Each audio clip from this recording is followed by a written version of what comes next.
This is Arvind Vora, founder of Vora Method and author of How to Get into an Ivy League College. And in this video, I'm going to help you think about the question of what major you want to do. When you're applying to college, they'll often ask you, what major do you want to do? So let's start off with the obvious. First, don't be pre-med. That's the wrong answer. Anything pre-med is the wrong answer, and here's why. First, if you're saying that you're pre-med or majoring in biology or chemistry, you're basically starting off by putting yourself in an oversaturated group. There's too many pre-med majors always. Too many bio majors always, because bio majors are basically there for being pre-med. No one's like that interested in biology. The people are there for medicine. So first, you're putting yourself in an overfull group. Second, you're putting yourself in a very academically talented group. So you're putting yourself in the group that everyone's applying to be wanting to be a part of, and everyone there has really good skills. And then, to make matters even worse, you are guaranteeing to that college that you're not going to help them build their reputation. The reputation of a college is not built on doctors and lawyers. Yeah, I know that your mom wants you to be a doctor or a lawyer, but the simple fact is that's not what colleges are looking for. The reputation of an Ivy League college is built on Nobel Prize winners, famous authors, presidents. That's where their reputation comes from. It's not going to come from doctors and lawyers. So you're guaranteeing that you're not going to give them what they want. You're in the most oversaturated group, and you're in a highly competitive group. Pre-med is the worst thing you can possibly do. Anything related to pre-med is the worst thing you do. Biology is the worst thing. Chemistry is the worst thing. All of that, the worst thing. Get as far away from that as you possibly can. Same thing for pre-law. So what's the best thing you can do, though? So let's look at and now that you know what to not do, let's talk about what you should do. By the way, if you're saying, well, why I do want to apply to medical school, if you're applying to medical school, the worst major you can have is biology. Why? It's the most common major. Your job is to stand out to get in, not like blend in to get kicked out. So doing what everyone else does is always the wrong answer in all of college essays and later on for medical school or anything else that you're doing.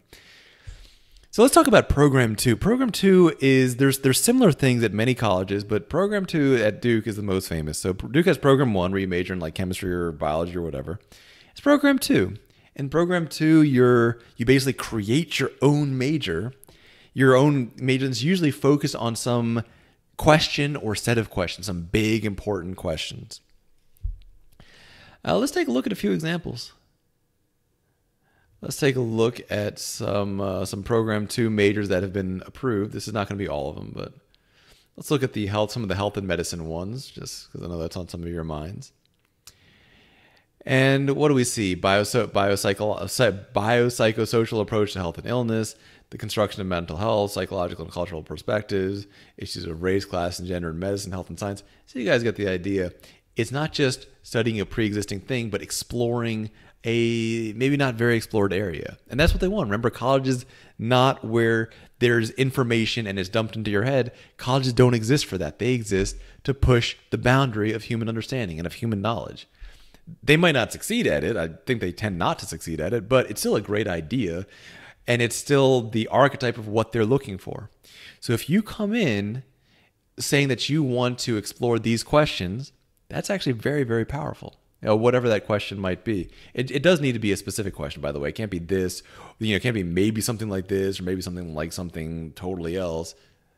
It does need to be something specific. And just as when you're explaining why you want to go to a college and you talk about what professor you want to work with, whatever question you want to explore should extend meaningfully from something that you're already doing, that you've already demonstrated some interest in. When you're talking about, if you're talking to any about any college, you will want to bring in the research of specific professors at that college. That's a standing thing you always do. You always want to bring in the specific professor's research. So when it's possible, you want to say that your major, what you want to do as your major, you want to give them the full explanation that you want to explore this question, whatever that question might be. If it's something like a place like Duke that already has a nice setup for that, you'd want to talk about specifically about Program 2. Schools like I think Columbia and some of the other schools, some of the other Ivy League colleges like that are going to have the option to, create your own major. At Brown, you can create your own major, or to have an independent major, and then you would explain what that would be.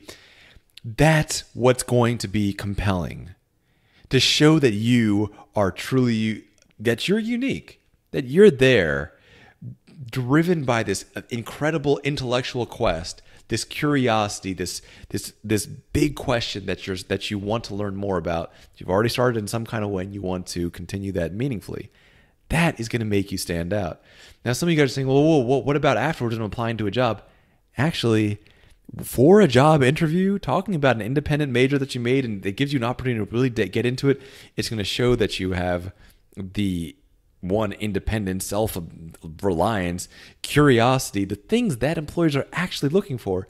So not only does talking about this independent study major help while you're applying to college, it's later going to help when you're applying for a job, if you actually do such a thing, or if you're applying to medical school or law school or whatever, because you're going to stand out because you're literally the only person with that major in the whole world. That is the best possible way that you can stand out. You couldn't possibly stand out more than that. So in some of these upcoming essays, you're going to, some of these upcoming exercises, you're going to explore this idea. But remember, this is a permanent idea. Whether you're applying to an honors program in a particular college, whether you're applying to a college that has some way that you can talk about this, do it. Now, what about if a college doesn't have that option? Don't say undecided. Undecided is almost as bad as, though not quite as bad as being pre-med. Don't say undecided. But you can pick some other mate. You can talk about whatever question this question that you've like worked to make up, and we'll talk about how to work to make up these questions. It does take some skill, obviously. You're going to talk about how whatever question you are thinking about fits within this major. If that college does not have the option to do an independent major, a lot of the colleges you're applying to, though, are going to, and you want to be specific now. Not just, I want to do an independent major. I want to do an independent major in which I explore the questions around interior architecture and design, or the way that education, television, and the cultural arts are shaping or deforming whatever. You want to bring the whole thing in your application itself. That's how driven you need to be.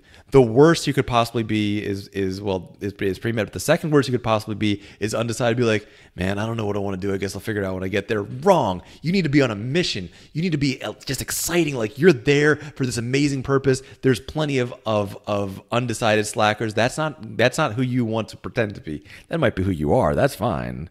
That's who I was. There's nothing wrong with that. But it's not who you want to pretend to be. You want to be driven by some major intellectual question. So wherever you're applying, you want to talk about that question, show how ideally it fits into something like an independent major or like Duke's program too. And if not, if you absolutely can't, then fit it into some not already popular major and show how that major will let you explore that question.